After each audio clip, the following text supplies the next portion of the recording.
인간이 1906년 최초로 라디오 전파를 이용해 방송을 시작한 이래 많은 과학자가 전자파에 대해 연구해왔고, 우리도 전자파가 위험하다고 귀가 따갑도록 들어왔지만 지금까지 단 한 건의 논문도 연구 결과도 단 한 건의 백혈병 발병 사례도 없었습니다. 왜일까요? 원래부터 위험하지 않은 전자기파를 위험할 것이다 전제하고 연구했으니 당연히 위험하다는 결과가 안 나오죠. 인과관계를 찾을 수 없는 게 당연한 겁니다. 여러분, 전자파가 무엇인가요? 전자기파는 전기와 자기와 파동이 합쳐진 말입니다. 즉, 전기가 흐를 때 주위에 전기장과 자기장이 생기는데 서로 상호작용하며 초속 30만 킬로미터의 속도로 공간으로 퍼져나가는 파동입니다. 전자기파는 다른 말로 빛이라고 합니다. 빛은 감마선부터 전파까지 다양한 스펙트럼이 존재합니다.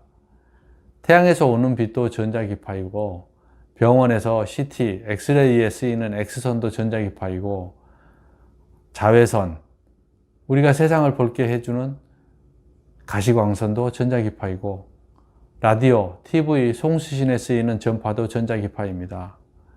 코로나19로 체온을 잴 때 이마에 들이대는 곤충 같은 온도계도 우리 몸에서 나오는 전자기파인 적외선의 세기를 측정하는 장치입니다. 이처럼 우리는 잠시도 전자기파에서 벗어날 수 없고 전자기파 없이는 살 수도 없습니다. 감마선에서 전파까지의 전자기파 중에서 위험한 것은 파장이 짧고 에너지가 큰 자외선, X선, 감마선으로 우리 몸의 세포나 유전자를 파괴하므로 위험한 것이 명백합니다. 그러나 전자기기에서 나오는 전파는 에너지가 작아 전혀 위험하지 않습니다. 전자기파에는 원자핵의 전자를 떼어내 양이온과 음이온으로 분리할 수 있는 이온화 전자기파와 그렇게 하지 못하는 비이온화 전자기파가 있습니다. 자외선 X선은 에너지가 커서 원자핵에서 전자를 분리해내는 이온화 전자기파로 매우 위험합니다. 특히 X선은 우리 눈으로 보는 가시광선보다 12,500배 강해서 순간의 노출로도 치명적일 수 있습니다. 체르노빌에서 화재 진압을 위해 원자로에 들어간 소방대원이 많이 죽은 이유도 과다한 방사선에 노출되었기 때문입니다. 그러나 전자기파 중 맨 아래에 있는 전파는 에너지가 작아서 원자핵에서 전파를 분리해내지 못합니다. 비이온화 전자기파라서 위험하지 않다는 것입니다. 전자파가 위험하다면 태양과 형광등 아래에 있는 우린 벌써 다 죽어 멸종했어야 합니다. 전자파가 위험하다는 사이비과학의 증거로 들이대는 자료들을 알아보겠습니다. 첫 번째로 세계보건기구 산하 국제암연구소에서 전자파를 발암물질로 분류한 것입니다. 그 내용을 좀 더 자세히 보면 발암물질로 분류한 것은 모두 주파수 대역의 전자파가 아니라 극저주파 자기장과 휴대전화 전자파입니다. 국제보건기구는 사람에 대한 발암성을 4단계로 구분하고 그중 2등급을 A와 B 2개로 나눠 총 5단계로 구분하고 있습니다. 1등급에는 발암성이 충분한 증거가 있는 석면, 담배 등 118종을 지정하였고 2등급 중 A그룹에는 동물 실험에서는 발암성 증거가 충분하나 사람에 대해서는 그 증거가 제한적인 경우로 자외선, 미용사, 이발사 등 79종이 있습니다. 그 다음 전자파 중 극저주파 자기장과 RF가 속한 2등급 B그룹은 동물 실험에서 발암 근거가 충분하지 않고 사람에게도 그 증거가 제한적인 경우로 젓갈, 김치와 같이 소금에 절인 채소 등 291종이 있습니다. 2B 등급에 대해 쉽게 설명해 보면 전자파가 동물 실험에서는 암이 생긴다는 증거가 충분하지 않고 사람에게도 지금까지 증거는 없었지만 앞으로 혹시 암을 일으킬 가능성도 있을 수도 있으니 미리 조심하자, 이런 차원입니다. 현재까지 발암 증거는 없지만 그렇다고 100% 발병 가능성이 없지 않으니 조심하자, 뭐 이런 거죠. 그래서 일부 과학자는 국제암연구소의 분류를 비판합니다.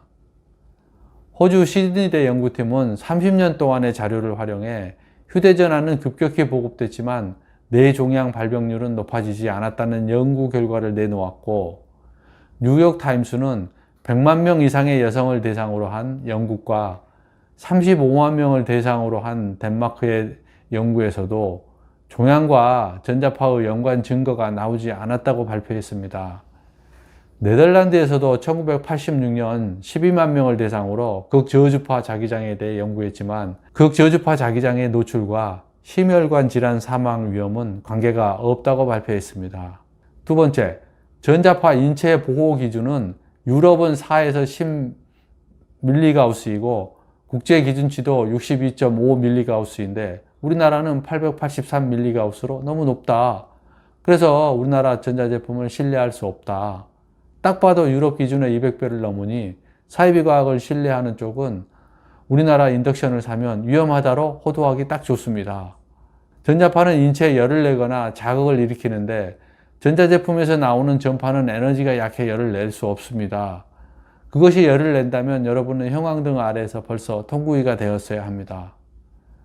그리고 인체 보호 기준에서 정한 값은 열적 기준은 온도가 1도 상승, 자극작용은 동물 실험을 해서 동물이 이상한 행동을 보이기 시작할 때를 기준값으로 하고 거기에서 50분의 1로 기준치를 정합니다. 자극이 가장 약하게 오는 것 같은 시점에서 50분의 1로 적용한 거예요. 이 정도면 아예 느끼지 못합니다. 전자파가 위험하지 않은데 전자기기에서 측정한 값이 얼마가 나오든 그게 무슨 상관인가요? 그냥 우리나라는 인체 보호 기준을 만족한 제품에만 KC 마크를 붙여주는데 이 마크가 있는 전자제품은 사면 전자파에서 안전합니다. 전자기파는 거리의 제곱에 비례해서 약해지기 때문에 거리가 30cm만 떨어져도 급격하게 약해져 인체에 아무런 영향을 주지 않습니다. 굳이 전자파의 위험성을 따진다면 전자파의 세기보단 노출 시간과 거리가 얼마나 떨어졌냐로 따져야 합니다. 어느 정도 떨어져 조리하는 인덕션과 전자레인지보다 머리에서 가까운 스마트폰과 헤어드라이어를 더 조심히 다뤄야 합니다. 인덕션 가까이에서 요리를 해도 자극을 주는 값의 50분의 1 수준 이하의 전자파가 발생해 안전하고 거기다 거리가 30cm 이상만 떨어지면 50분의 1 값에 떨어진 거리의 제곱에 비례해서 약해지니까 안전합니다. 세 번째, 코로나19 바이러스가 5G 네트워크를 따라 전파한다는 허무맹랑한 이야기에 답해야 하는 세계보건기구도 참 딱합니다. 바이러스가 디지털 파일인가요? 네트워크를 따라 이동하게. 과학기술정보통신부는 5G 이동통신 휴대전화 기지국에서 나오는 전자파를 측정한 결과 인체 보호 기준 대비 최대 6.2% 수준에 머물렀다고 발표했습니다. 영향이 거의 없다는 이야기입니다. 네 번째, 휴대전화를 오래 사용하면 백혈병에 걸린다. 아직까지 백혈병에 걸린 사례가 단 한 건도 없습니다. 다섯 번째로, 전자레인지로 덮인 음식을 먹으면 암에 걸린다. 전자레인지에 사용하는 마이크로파는 음식물에 든 물 분자를 진동시켜 음식을 뜨겁게 만드는 원리입니다. 가스불로 데워도 어차피 가스의 열 에너지가 음식물로 전달되어 물 분자가 진동하면서 음식을 데우거나 끓이는 거예요. 원리가 같아요. 전자레인지로 데운 음식을 먹으면 암에 걸린다면 똑같이 가스불로 데운 음식도 먹으면 암에 걸리게 됩니다. 이 전자파 괴담은 창조과학과 더불어 우리의 이성과 지성을 마비시키는 해악을 가졌습니다.